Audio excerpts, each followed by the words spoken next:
All right, Ravens flock, what's going on, everybody? Hope you guys are enjoying your day.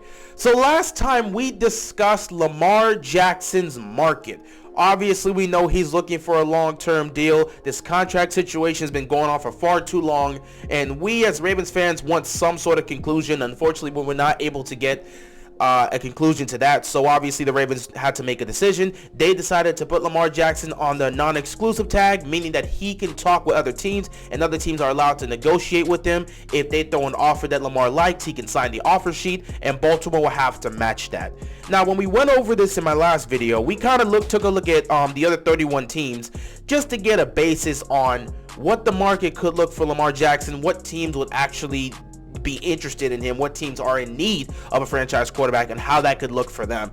And when we went down the list and talked about these teams, we really found only about 5 or 6 teams that could really look to get Lamar Jackson. And of those, like 5 or 6, a good 3 or 4 of them already said they weren't interested in getting Lamar Jackson and already turned it down. And then the other 2 was already kind of fringe because they were already looking towards picking somebody else up at the time. So I wasn't exactly sure what the market was going to look like for Lamar, and I basically came to the conclusion that he may get little to no attention in regards to offers, because I'm not sure if anybody's willing to throw that much money into getting Lamar Jackson plus the 2 first-round picks. And I think that's the biggest key here. If Lamar was just a regular free agent, that's a completely different conversation, and there would definitely be a huge market for a guy like this, because you don't get a guy like this going into free agency often. But the fact that you have to give up that huge haul of a contract and 2 first-round picks, that's very difficult, and that's a steep package that not many teams would be willing to give up. So we came up with a couple teams that might be interested, but some of them already said they weren't interested in pursuing him, and we just didn't know how this was going to go when the time officially came for teams to throw offers at Lamar. Well, here we are. Yesterday at 4 was the official time for teams to start negotiating with Lamar Jackson and throwing offers to him. That's the time he's able to officially take phone calls from teams, and we'll just go from there, see if someone can throw him an offer. And if there's an offer he likes, he can sign the offer sheet, and Baltimore would have to match that, and we could just go from there for the most part. It's been a little over 24 hours, and we have heard nothing. The Lamar Jackson sweepstakes have been very, very silent. Now, of course, it's only been 24 hours. It's been a whole day since, teams have been allowed to officially negotiate with Lamar Jackson. So you can't expect anything to happen right off the bat. But if you've seen how free agency has gone so far, it has been a non-stop train. Because there's been a series of signings and trades and all this other movement that's going around in the league. You got Miami signing every single person they possibly can. You got the Bears making moves. Teams left and right are coming up with so many crazy deals and picking up a ton of players. That's kind of been the case. Obviously, Baltimore has been Baltimore. They've made little to no moves in terms of bringing anybody here, and they focused on re-signing some guys and cutting some other guys. That's just what Baltimore does. Don't expect Baltimore to ever really be majorly active in free agency. That's just not what they do. So I understand some Ravens fans are pissed off about this and are frustrated, but this is how the Ravens have always been. This is how they're going to continue to be. It is what it is. This is what they are. But yeah, free agency has been very active since it's gotten started. So you would at least think, considering the fact that Lamar Jackson is one of the best quarterbacks in the league, you would think somebody would throw an offer. But it's been radio silence. Now, I want to point this out. We've heard nothing, but that does not mean Lamar Jackson isn't getting calls. It just means it hasn't been reported on. For all we know, Lamar could be getting offers thrown to him right now, and he could be in the process of trying to make a decision as to whether or not he likes it or if he's going to negotiate for something else and they're trying to work it out. I don't know. We don't know what's happening in the shadows.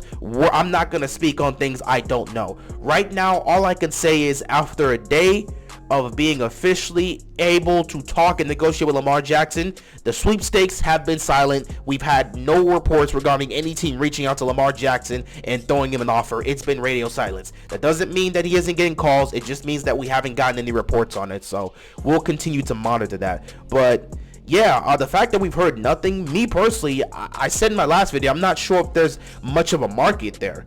And since then, if you've seen the moves some of these teams made, it makes you think, yeah, I don't know if Lamar is going to get somebody.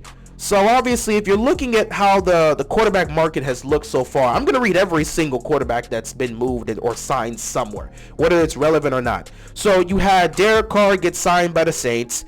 Jimmy Garoppolo gets signed by the Raiders. Baker Mayfield signs a one-year deal with the Bucks. Jacoby Brissett gets signed by the Commanders. Taylor Heinicke leaves Washington, gets signed by the Falcons. Andy Dalton signs a deal with the Panthers. Sam Darnold leaves Carolina and gets signed by the 49ers. Gardner Minshew was recently signed today by the Colts. Jarrett Stidham was signed by the Denver Broncos to be the backup quarterback, obviously, for Russell Wilson. Mike White was signed by the Dolphins, who, of course, have already doubled down and said they're dedicated to having Tua be their quarterback long term, and they're trying to figure that situation out. So, yeah, I don't see them looking to get into the Lamar Jackson market. PJ Walker signed by the Bears to be the backup for Justin Fields. Case Keenum signed by the Texans, and then Kyle Allen signed by the Bills to be the backup, or maybe the third string, who the hell knows, for the Buffalo Bills, of course. I mean, for Josh Allen, of course. So yeah, you see the quarterback market's been active. There's still some guys out there like a Carson Wentz, a Marcus Mariota, Matt Ryan, who was released by the Colts, Teddy Bridgewater, Mason Rudolph, Cooper Rush, Drew Lock, Joe Flacco, just a bunch of random names. But of course, the one name that does appear here is Lamar Jackson, who's on the non-exclusive tag. And yeah, we haven't heard anything about anybody reaching out to him. Now, the thing that makes it interesting is the teams that have actually signed a quarterback. When we talked about this in my video last week about one of the markets that, or one of the teams that could look to get involved in the Lamar Jackson market, we talked about the Las Vegas Raiders. They got rid of Derek Carr and they moved on from him, and they were in need of a new franchise quarterback.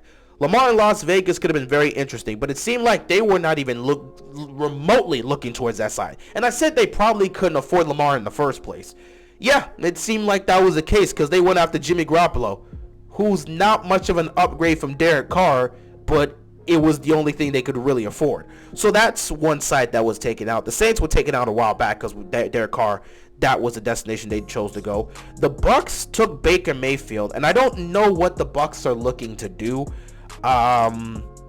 They signed Baker to a one-year deal, so it's not like they couldn't go out and try to get a deal for Lamar Jackson, but I don't think they're in the right position based, I don't know, cap-wise, picks-wise. I don't know if they have the money to go after Lamar Jackson, so I don't think they're one of the teams that's going to be in the sweepstakes. I've heard no reports about Tampa Bay even being remotely interested in Lamar Jackson, so that's the case. And then you have the Commanders. The Commanders were one of the teams I felt could try to go and get Lamar because they're literally a quarterback away from contending, but then they go and pick up Jacoby Brissett. Now, a signing like Jacoby Brissett tells me they want a veteran quarterback on the team. Why? Because they have this young quarterback in Sam Howell that they want to see what he can do. So you get a veteran guy that can come in, he can win your football games, and he can definitely be that veteran quarterback to help out Sam Howell whenever he needs it. So I don't know if the Commanders are going to look to try to go after Lamar. They were already written off early on, and now they sign a veteran quarterback that's going to be there to kind of help your young quarterback grow. I don't see a market there for Lamar. I don't think Lamar to the Commanders is something that can happen. Maybe they changed their mind, but I just don't know. Taylor Heinicke to the Falcons is an interesting deal. I don't know if Atlanta is still going to be interested in trying to go after Lamar, but we heard right off the bat that they were no longer interested in pursuing Lamar Jackson. We heard early on before that they were trying to get a trade going between them and Baltimore, but that didn't work out. And then all of a sudden they pulled out and say, we're no longer interested in pursuing Lamar Jackson. And now they've signed Taylor Heinicke. So I don't know what the move is for Atlanta right now. I don't even know what direction they're going in. So I'm just not sure. I'm legitimately not sure. Then you got the Carolina Panthers, another team that could use a franchise quarterback. They signed Andy Dalton, which is going to be a veteran presence here for the next young quarterback they're going to bring in because they got the #1 overall pick by trading with the Chicago Bears. So they got the #1 overall pick. It seems like they're dead set on drafting a quarterback and going that route and seeing what they can get from that. You know, drafting a young quarterback and building the team around him. They're nowhere near contender level, so they're going to start from the bottom with a new quarterback. So I think that's another team you could take out of it. That was one of the teams that could potentially be in the race, but you could take them out as well. The 49ers, I don't even think the 49ers have the cap space or the money to try and give Lamar a huge deal like that. And we already know their whole quarterback situation. Adding in Sam Darnold's just there for, you know, the depth, but obviously, you know, they're still trying to figure out the whole Trey Lance situation, and their whole quarterback situation in San Francisco is just it's kind of crazy. So I don't think they're looking to get into the Lamar Jackson market either. And then you take a look at a team like the Colts. We've heard some reports that the Colts could potentially be interested in getting involved in the Lamar Jackson sweepstakes because, like, they're not fully bought in by the young set of quarterbacks that are in this draft. So it's possible that they may pursue Lamar Jackson. But signing someone like Gardner Minshew is kind of difficult for me to believe they're going to go down that path. Unless you're just saying he's going to be the backup to Lamar, who you may try to go after. I think the Colts are a team that could still be in it, but I'm not 100% sure they're really going to go after it. And then past that, the Dolphins, they've committed themselves to, of course, Tua. And then, yeah, there's nothing really else here that I can look at. So I'm looking at this market, and I'm not sure. The only team that I think could be left that could pursue Lamar Jackson is the New York Jets. But here's the thing. The Jets are dead set on getting Aaron Rodgers. And Aaron Rodgers, the other day, on Pat McAfee's show, said that he's fully invested towards playing again, and he wants to play for the Jets. He understands the Packers want to move on. He's fine with that. He wants to play for the New York Jets now. He's fully bought in on playing for the Jets. All that's left is to get a deal done. Now, in terms of that one right now is being difficult, is a difficult process, and it's going to be difficult getting it done because the compensation that Green Bay wants for Aaron Rodgers is quite the load. I can't even cap on this one. They want a lot for Aaron Rodgers, who may play like 2 years. Who the hell knows how much he's got left? But they want a lot. And I don't blame Green Bay for doing that, but they want a lot from somebody that didn't perform his best last time we saw him. It's different. If they would have traded him the previous offseason when he won the MVP, back-to-back MVPs, that would have been perfect. But he had a down year last year, and he didn't play up to his standards. So I don't know if the Jets are willing to give up that haul. Maybe this could be done sometime after the draft, but we don't know. Right now, the whole situation is stalled, but the Jets are still dead set on getting Aaron Rodgers. So I don't know if they're going to even look towards Lamar Jackson's direction. And if the Jets don't look towards his direction, who the hell will? All these teams that we talked about last time have signed these other quarterbacks and don't look like they're trying to put up that big time money and give up 2 first-round draft picks to get a quarterback like Lamar. So I'm looking at this and I'm thinking to myself, who the hell is going to call this man and throw an offer? I'm serious. I don't know. If it's not the Jets, who else is going to do it? I'm not sure. I'm really not sure. And this is where things get interesting. We're going to see what happens as the days go on. Maybe he's been getting phone calls. We don't know. I'm not going to speculate. But right now, based on how I'm looking at the market and how these teams are going about free agency and how they're making these moves and signing these quarterbacks, I'm not 100% sure there's a franchise out there that's willing to pay this man top dollar and give up 2 first-round picks. So this whole non-exclusive tag could work in the benefit of the Ravens, or it could delay this process even more because I don't know where Lamar Jackson goes from here if there is no market for him. So yeah, I just wanted to talk about that because it's been silent. There hasn't been a single report about a team negotiating or throwing an offer or at least reaching out to Lamar Jackson. We haven't heard about that yet, so we'll have to see.